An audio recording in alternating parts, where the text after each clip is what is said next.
এই আসিয়া এই দৃশ্য আমরা ভুলে যাব।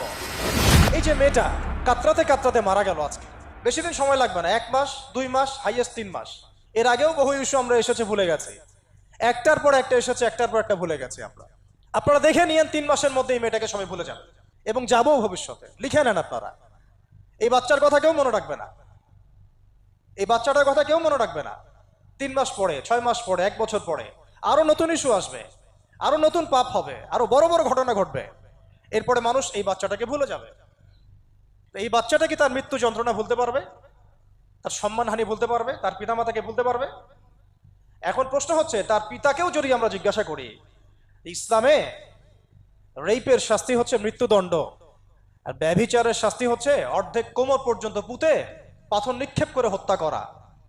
এবং বিবাহিত ব্যক্তি হলে এই শাস্তি, অবিবাহিত হলে 100 বেত্রাঘাত, 1 বছরের নির্বাসন এবং সমাজ থেকে বয়কট করা, আর ধর্ষণ হলে সরাসরি মৃত্যুদণ্ড।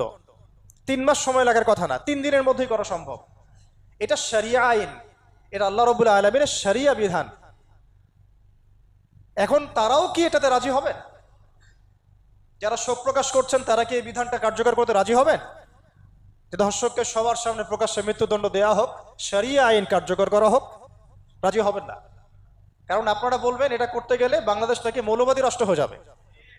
তো সমস্যার গোড়ায় আপনারা যেতে চান না, ডালপালা নিয়ে নাড়াচাড়া করেন। জেনা ফ্রি মিক্সিংটাকে উন্মুক্ত করে দেয়া হলো, ছেলে মেয়ের অবাধ বিচরণটাকে উন্মুক্ত করে দেয়া হচ্ছে। একটা চরম ক্ষুধার্ত মানুষদের সামনে যদি আপনি খাবারকে উন্মুক্ত করে রাখেন, এরপরে যদি কেউ জোর করে খাবার খেয়েও ফেলে, শুধু কি আপনি খাদকের দোষ দিবেন? পুরো সিস্টেমটাই দায়ী, পুরো সিস্টেমটাই দায়ী এখানে। আপনি নারী পুরুষকে অবাধ মেলামেশা দিয়েছেন, ফ্রি মিক্সিংয়ে দিয়েছেন, একদম ছোটবেলা থেকেই, স্কুল লাইফ থেকে, কলেজ লাইফ থেকে, ইউনিভার্সিটি লাইফ থেকে, জব সেকশনে, এমনকি রাজনীতি করতে গেলেও কর্পোরেট সেকশনে, ব্যবসায়িক সেকশনে, অফিস আদালতে, সব জায়গায় ফ্রি মিক্সিংকে অবাধভাবে আপনি উন্মুক্ত করে দিয়েছেন, আমরা উন্মুক্ত করে দিয়েছি। এর উপরে ছড়িয়ে দিয়েছি পর্নোগ্রাফি। পর্নোগ্রাফি সবার ফোনে ফোনে। পর্নোগ্রাফি দেখতে থাকলে একটা মানুষ বাচ্চাকে না, কয়েকদিন পরে পশুর সাথেও জেনা করতে পারে। যদি সামনে দেখেন যে মানুষ পশুর সাথে জেনা করেছে, আপনারা অবাক হতে পারেন, আমি অবাক হব না। কারণ পর্নোগ্রাফি মানুষকে পশুর সাথেও জেনা করতে শেখাবে। বাচ্চা তো কিছুই না। এর উপর আছে বিবাহ বহির্ভূত সম্পর্ক, ব্যভিচার, জিনা, ফ্রি মিক্সিং, ভ্যালেন্টাইন্স ডে এর মতো দিবসগুলো পালন করে ছেলে মেয়ের অবাধ মেলামেশা। আর এই জেনাগুলোকে আমরা বলছি কাছে আসার গল্প, যেখানে ওর উপরে 100 বেত্রাঘাতের শাস্তি অলরেডি মজুদ হয়ে গেছে। আর কতগুলো যে জেনা হয়েছে এটা তো আল্লাহ পাক ভালো জানেন। একটা দুইটা তো করে নাই, একটার পর একটা চেঞ্জ করেছে। বিবাহিত ব্যক্তি পর্যন্ত অন্যের স্ত্রীর সাথে জেনা করেছে। আর এটা তো ধর্ম তো অনেক বড় বিষয়, ধর্ম তো অনেক বড় বিষয়। এটা তো এটা মানবতা বিরোধী অপরাধ, এটা তো মানবতা বিরোধী অপরাধ। এখন সমস্যা কি এক কেন্দ্রিক? এটা বহুমুখী সমস্যা।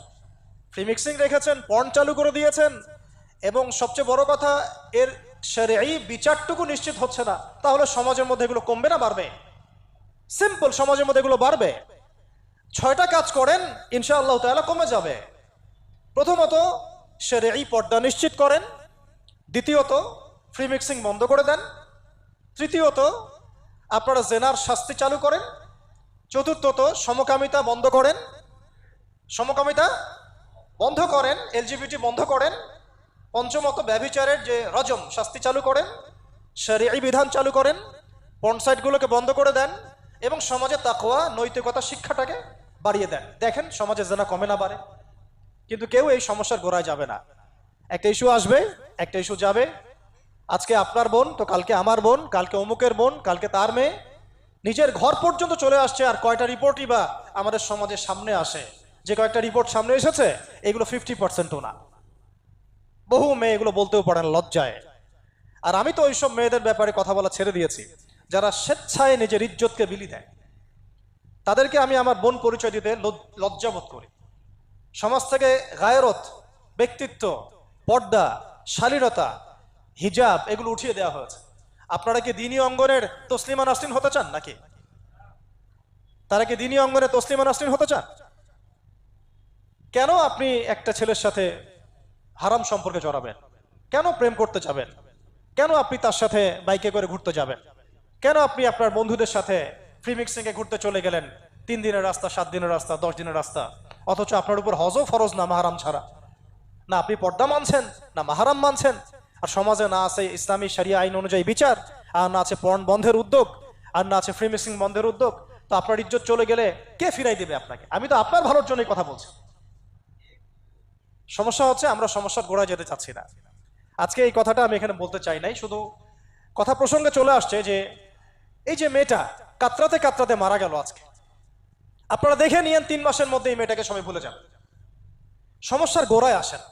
সমস্যার গোড়া হচ্ছে আল্লাহর জমিনে আল্লাহর দ্বীন ইসলাম বাস্তবায়ন না হওয়া পর্যন্ত এই মানবতার মুক্তির কোনো রাস্তা নাই।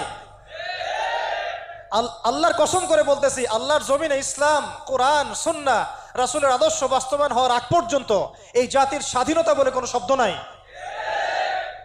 এই মানবতার মুক্তির কোনো পথ নাই। কেউ আমরা স্বাধীন না, কেউ আমরা আমাদের ইনসাফ ন্যায্য অধিকারটুকু পাবো না। কালকে আপনার ঘরে এই সমস্যাগুলো আসলে আপনি এটাকে প্রতিহত করতে পারবেন না। বিচার চেয়ে বেড়াবেন এক মন্ত্রণালয় থেকে আরেক মন্ত্রণালয়ে, ফাইল ঘুরতে থাকবে, আপনার কেস বন্ধ হয়ে যাবে, আপনার বোনের ইজ্জত ফিরে আসবে না। আর রাসূল সাল্লাল্লাহু আলাইহি ওয়াসাল্লামের জামানায় আপনি আমাকে রেপের ঘটনা দেখান কয়টা ঘটেছে? সাহাবীদের জামানায় রেপের ঘটনা দেখান কয়টা ঘটেছে? জেনার ঘটনা দেখান না কয়টা ঘটেছে? ব্যভিচার কয়টা ঘটেছে? চুরি বা কয়টা হয়েছে? কয়টা হয়েছে? ডাকাতি কয়টা হয়েছে? একটা দুইটা রেয়ার আপনি ঘটনা দেখাতে পারবেন। এবং যখন সেই ঘটনা ঘটেছে ইনস্ট্যান্ট দেন এন্ড দেন নবী সাল্লাল্লাহু আলাইহি ওয়াসাল্লাম শরীয়ত আইন বাস্তবায়ন করেছেন। তিনি শুধু মানুষকে তাকওয়ার ওয়াজ নসিহত করেন নাই, বরং আল্লাহর আইনও বাস্তবায়ন করেছেন। এই দুইটা সমানুপাতিকভাবে চলতে হবে সমাজের মধ্যে। শুধু তাকওয়ার ওয়াজ করেই সব বন্ধ করা যাবে না, আইনও বাস্তবায়ন করতে হবে। তখন দেখবেন সমাজ সমান্তরালভাবে চলবে, একটা আলোকিত সমাজ বিনির্মাণের দিকে আমরা হাঁটতে পারবো ইনশাআল্লাহ। শুধু আমি ওয়াজ করে যাব, আইনের কোনো বাস্তবায়ন নাই, আবার আইন বাস্তবায়ন নিয়ে কথা বলবো, তাকওয়ার কোনো সমাজ নাই, এভাবে হবে না। দুটো একসাথে চলতে হবে। আমরা দুটো থেকেই সমাজকে বিচ্ছিন্ন করে ফেলছি। স্কুল লাইফ থেকে তাকওয়ার শিক্ষাটাকে আস্তে আস্তে শেষ করে ফেলছি। আমি তো দেখালাম তাকওয়া তো শিখবেন আপনি কোরআন থেকে, হাদিস থেকে, সিরাত থেকে, সেটাই তো আমরা পড়ি নাই। আমি চ্যালেঞ্জ করতে পারি আমাদের স্টুডেন্টদেরকে, আল কোরআনুল কারীমের 10টা সূরার অর্থ তারা বলতে পারবেন না।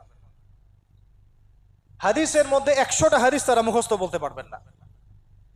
রাসূল সাল্লাল্লাহু আলাইহি ওয়াসাল্লাম পবিত্র জীবনী তারা 20 বছরে একটা কিতাবও একাডেমিক্যালি পড়েন নাই। ইসলামের ইতিহাসের একটা কিতাব একাডেমিক্যালি পড়ানো হয় নাই। তাজকিয়া সংক্রান্ত একটা কিতাব পড়ানো হয় নাই।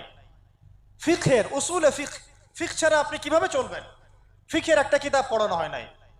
তাহলে এই জাতিটাকে আপনি কিভাবে ইসলামের দিকে নিয়ে আসবেন? শিক্ষা